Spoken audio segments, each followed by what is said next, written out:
Hey, yo tout le monde, c'est Guillaume. Aujourd'hui on se retrouve pour une toute nouvelle vidéo. Alors aujourd'hui petite vidéo sans facecam, voilà, tranquille, posée. Euh, bon, forcément j'ai pas fait avec la caméra parce que du coup ça a parlé d'un sujet où il fallait que je me dépêche pour parler en premier. Voilà, donc aujourd'hui on va parler des nouveautés annoncées au Microsoft Event. Donc c'est majoritairement des produits Surface, enfin en fait c'est que des produits Surface.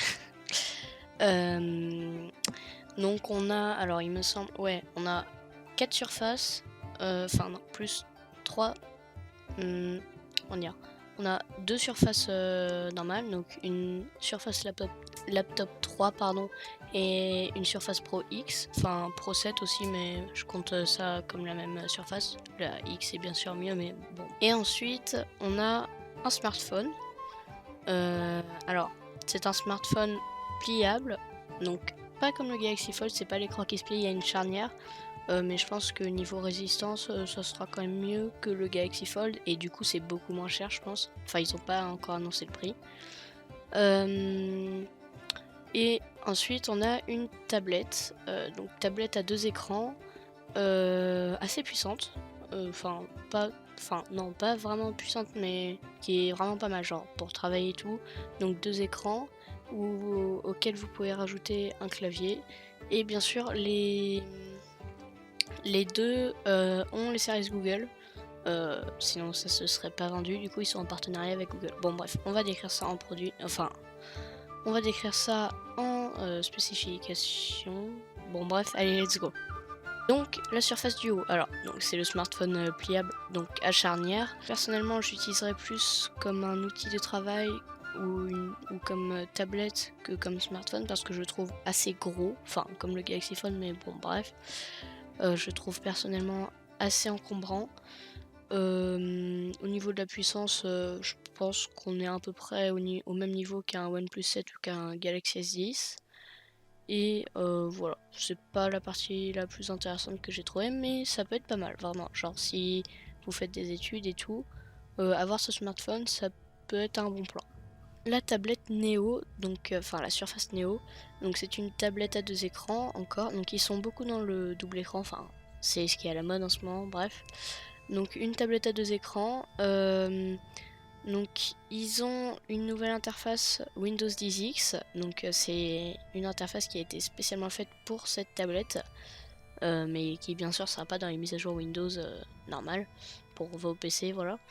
Donc elle embarque un Proco Intel et une puce Intel Lakefield qui consommera beaucoup moins de batterie parce qu'elle est faite spécialement pour cette tablette. Et donc bien sûr il y a un clavier, alors et donc ça cache la moitié du deuxième écran, enfin vous pouvez le mettre à distance si vous voulez avoir les deux, mais en mode un peu PC, ça cache la moitié du deuxième, donc vous avez un écran plus une moitié d'écran. Et ça peut être pas mal. Donc ça, je pense que ça remplacera l'iPad Pro. Voilà. Ensuite, on a la Surface Pro X. Donc ils ont annoncé le prix à 999 $. Donc pour les US, elle arrivera en fin novembre. Donc il y a Adobe qui a annoncé spécialement pour ce PC. Adobe Fresco, donc c'est un logiciel qui est spécialement utilisé, optimisé pardon, pour Windows 10. Donc c'est utile, enfin vous l'utilisez pour dessiner et tout. Donc pour les professionnels qui veulent une tablette graphique et un PC en même temps, c'est bien. Elle sera équipée, il me semble, d'une Microsoft SQ1, si je dis pas de bêtises, oui. Donc c'est une puce graphique qui a été développée en collaboration avec Qualcomm et normalement elle devrait atteindre la puissance d'une PS4. Donc juste histoire de dire que c'est quand même pas mal. Sachant que le système est optimisé pour la Surface. Ensuite, en continuant dans les PC, on a la Surface Pro 7. Donc je trouve pas ça le plus intéressant. Donc elle sortira le 22 octobre à partir de 749 $, donc aux États-Unis encore. Elle est équipée d'un Intel Core de 10ème génération. Alors, je pense que ce sera comme sur les anciens modèles, on aura le choix entre un i5, i7 et ça variera le prix. Et donc dans sa version maximum, elle aura 16 Go de RAM.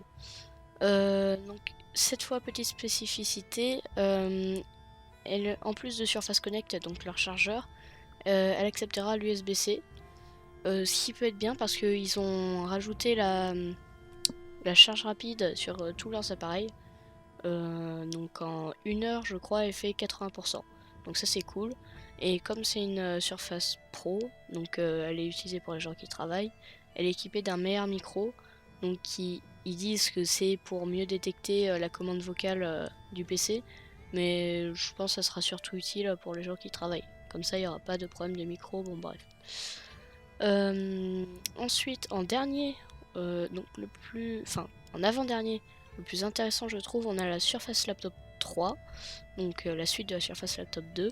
Elle est annoncée à $99 en version 13,5 pouces et 1199$ en version 15 pouces.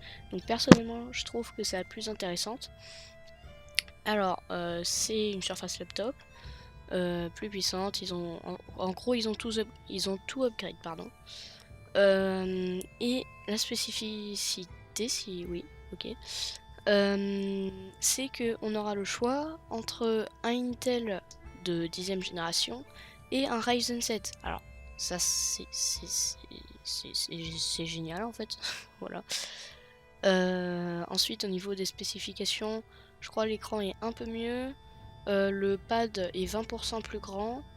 Pas grand chose, mais franchement je pense que si vous cherchez un bon PC portable, je pense que ça peut être un bon plan. Et ensuite, comme dernier objet qui a été annoncé, je sais pas vraiment si c'est super bien, enfin moi perso je le trouve pas mal, c'est les AirBuds, donc les Surface AirBuds. Donc vous en serez douté, c'est des écouteurs. Et donc c'est des espèces d'AirPods améliorés. Donc c'est des écouteurs Bluetooth, donc séparés, avec une réduction de bruit active. En gros c'est comme des AirPods, sauf qu'ils sont ronds, ils tiennent mieux dans l'oreille, donc moins de risque de perte, pardon. Donc c'est la première génération, c'est leur premier essai, donc je les trouve un peu gros, mais je pense qu'aux prochaines générations ils vont les faire beaucoup plus petits. Donc la réduction de bruit active. Donc il y aura des commandes tactiles comme sur les AirPods, mais il y aura beaucoup plus de possibilités de configuration parce qu'ils ont été faits en partenariat avec Spotify. Donc je crois que via un logiciel, vous pourrez faire comme vous voulez. Genre si vous swipez vers la droite, ça va lancer la musique. Si vous swipez en haut, ça, je sais pas, ça va faire musique suivante. Si vous tapez, ça met sur pause. Si vous retapez, ça remet. Clairement, vous pourrez faire tout ce que vous voulez. Donc il y a bien sûr une boîte pour le charger comme les AirPods qui est beaucoup plus compacte, ce qui je trouve est pas mal. Ils auront 24 heures d'autonomie et sont annoncés à $249 en fin d'année il me semble. Bon voilà, c'est la fin de cette vidéo, elle était assez rapide.